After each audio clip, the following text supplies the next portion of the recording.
One of the greatest challenges to faith is not suffering, but watching evil succeed. Because if we are honest, that is the question many people are silently carrying today. Why do corrupt people rise to power? Why do dishonest people prosper?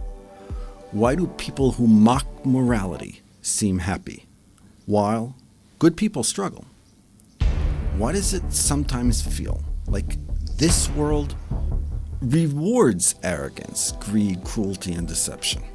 And maybe the hardest question of all, if God is just, why does it look like evil is winning? Tonight, I want to look at one of the oldest and most dangerous questions humanity has ever asked.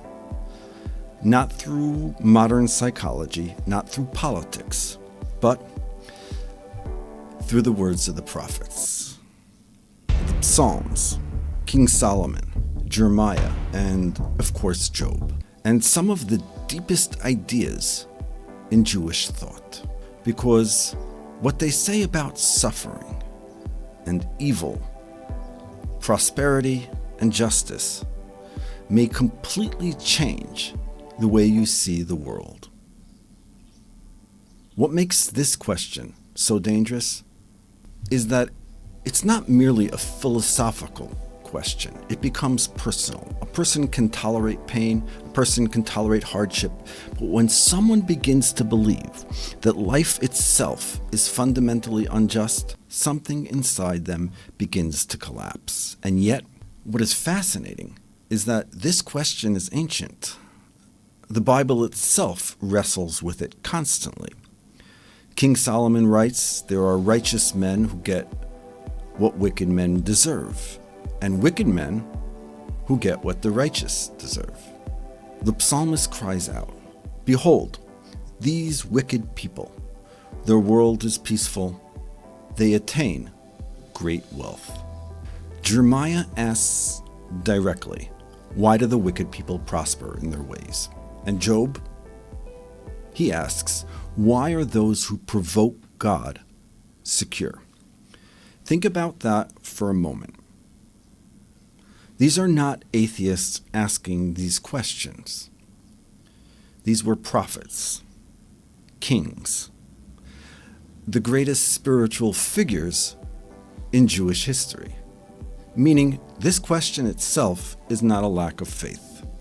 It may actually be part of faith, because the deeper a person looks at the world,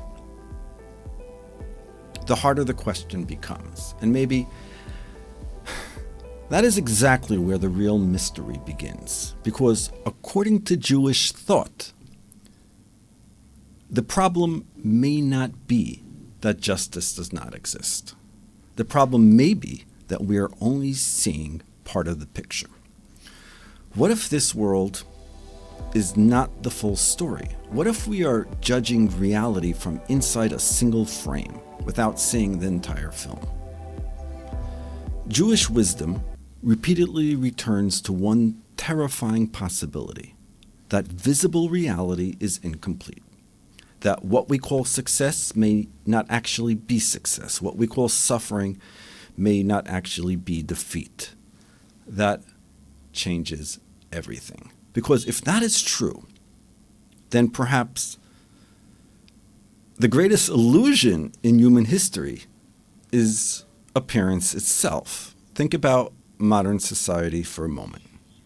The people most celebrated are often not the wisest, not the holiest, not the most moral, but the loudest, the most arrogant, the most shameless. And slowly, people begin absorbing a message. Goodness is weakness, morality is naive, integrity does not pay. And eventually, a civilization begins losing faith. Not only in God, but in goodness itself. Because thousands of years ago, King David warned about this exact psychological trap. He writes, when the lawless thrive like grass and the wicked prosper, it is it is so that it may be destroyed forever. Meaning, sometimes what appears to be elevation is actually the setup for collapse. And honestly, have we not seen this throughout history? Empires rise, become intoxicated with power, declare themselves invincible, and then suddenly collapse, almost overnight. Now, individuals do the same thing. Power blinds people. Success hardens people. Comfort makes people forget God, forget morality, forget humility, and perhaps most dangerously, forget that actions have consequences. But Jewish wisdom says something even more unsettling. Sometimes the wicked are rewarded specifically in this world, not because they're truly winning, but because this world is the only reward they will ever receive. This is a frightening thought, because it means prosperity itself might not always be a blessing. In fact, the very success people envy may itself be part of the judgment. Therefore, the Torah says God rewards his enemies to their face to destroy them, meaning sometimes the reward itself becomes part of the destruction. And maybe this explains something people struggle to understand today. Why do so many powerful people seem spiritually empty? Why does unlimited wealth so often fail to produce peace? Why do people who appear to have everything still seem restless, angry, lost, or addicted to constant distraction? Perhaps because external success cannot heal internal emptiness. And then comes the opposite question, the harder question. Why do righteous people suffer? Why do sincere people struggle? Why do innocent people experience pain? That question has broken many, many people spiritually, because suffering feels personal, especially when the person suffering is good. And Judaism gives an answer that is deeply uncomfortable for modern culture. It says suffering is not always punishment. Sometimes suffering is refinement. Sometimes suffering prevents something worse. Sometimes suffering awakens something deeper inside a person that comfort never would. The Psalms say, "Happy is the man whom you correct, O God." Think how strange that sounds to the modern ears, because modern civilization treats comfort as the highest good. But ancient Jewish wisdom repeatedly warns that comfort can blind people spiritually. The Torah itself says, "Vayishamin Yeshurun Vayivat," you grew fat and abandoned God, meaning prosperity itself can become dangerous. Comfort can make people forget truth, forget dependence on God, forget morality, forget eternity. And perhaps that is one of the deepest crises of the modern society. We build a civilization obsessed with comfort, but starving for meaning. Constant entertainment, constant distractions, constant stimulation, but very little wisdom, very little stillness, very little reflection. And so people become spiritually exhausted without even understanding why. But suffering interrupts illusion.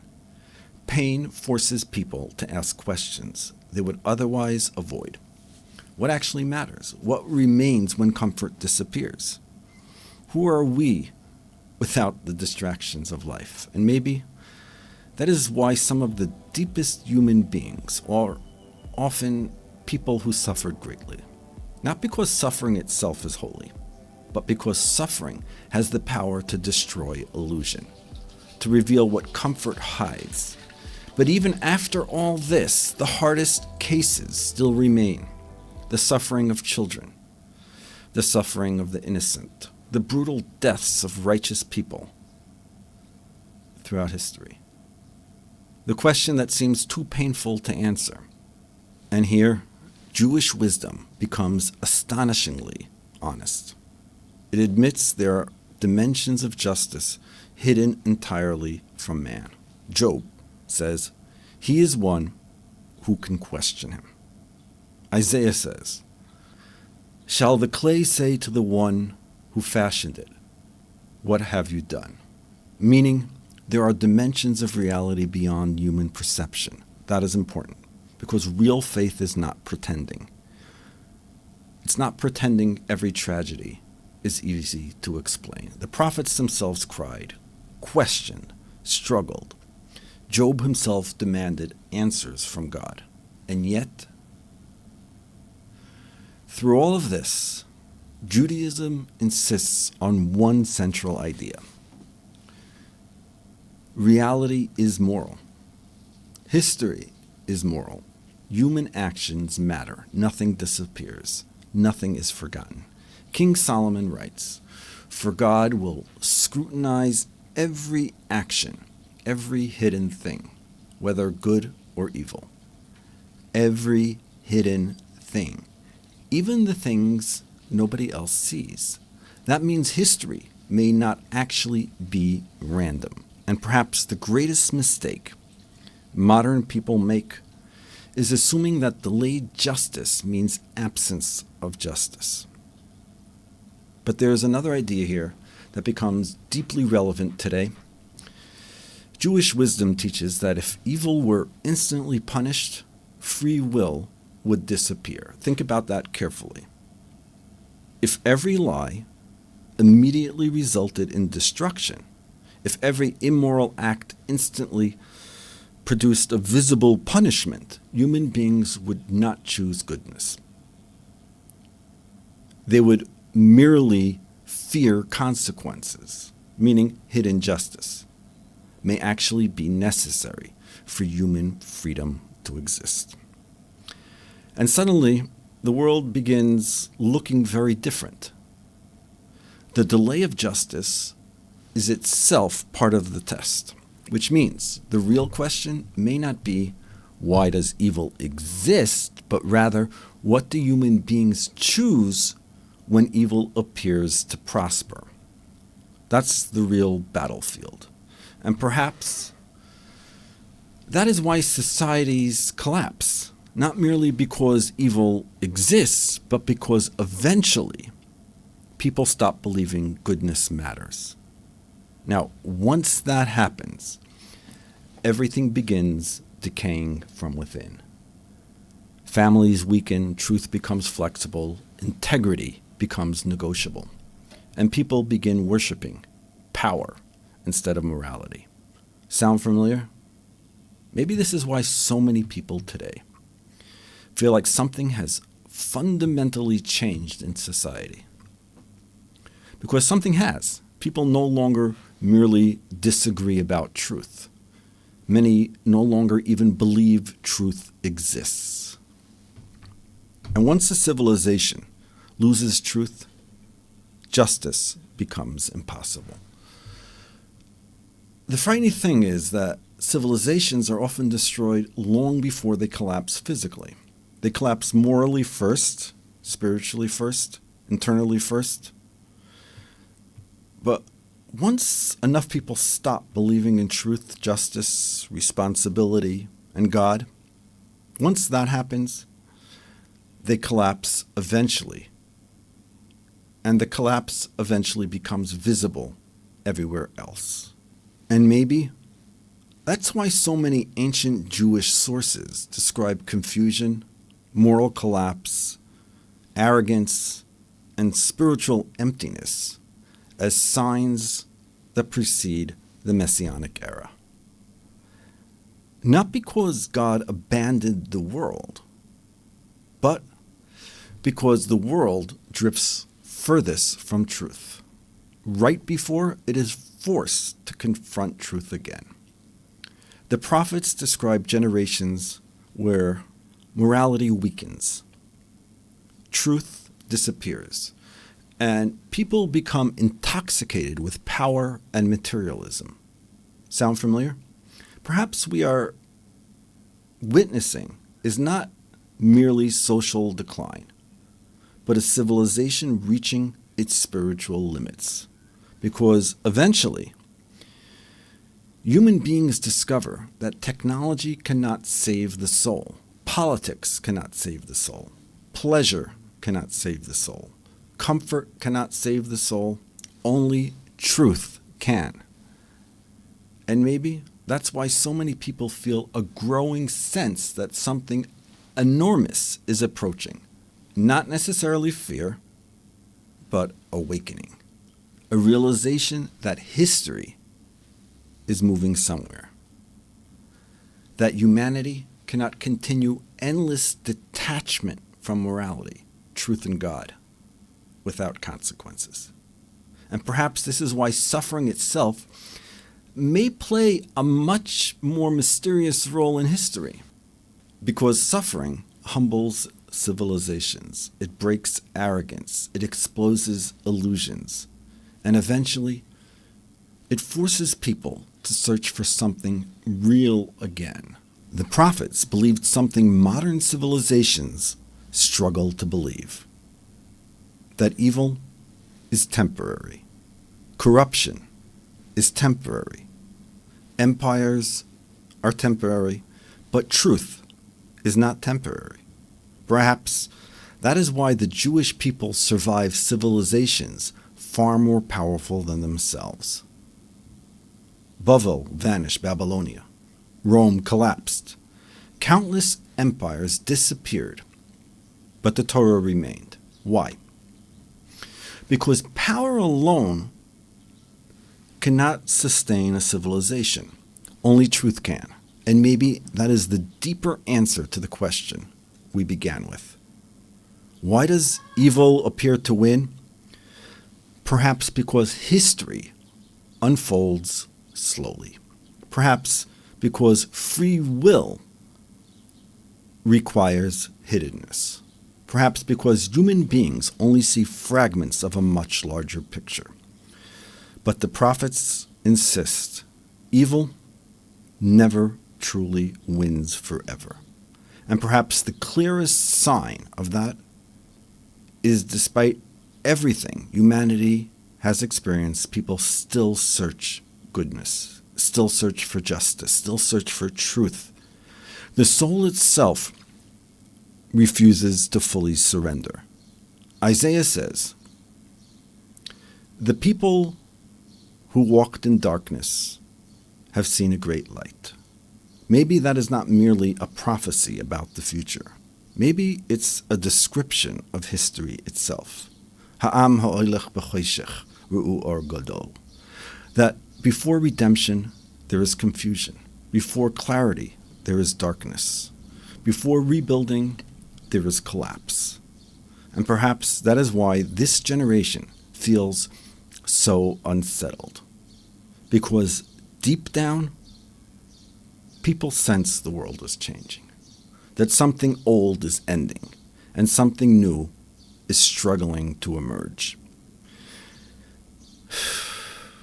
Maybe that's why so many people feel spiritually restless right now. The soul senses things long before the mind educates them.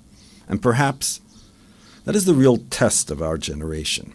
Not whether we fully understand everything, but whether we continue choosing truth, goodness, faith, and of course morality, even in a world where evil appears stronger. Because according to the prophets, that itself, that struggle may be part of what prepares the world for redemption. And maybe, just maybe, the fact that so many people are beginning to question modern civilization itself is not a sign of hopelessness, but the beginning of awakening. The Sfas Emes points out, and the Chidushei HaRim, his grandfather, that why did the Jews receive the Torah and sin with the golden calf? The way the Chidushei HaRim writes, and the way Rav Moshe David Valley, the Ramdu, writes, who was a Rebbe of the Ramchal, that you can't fix what's not broken. Our job is to fix. Sin and messing things up is inevitable, but fixing them is our entire job. And history, the entire history, was recorded in the Torah, the history of the future, the history of today.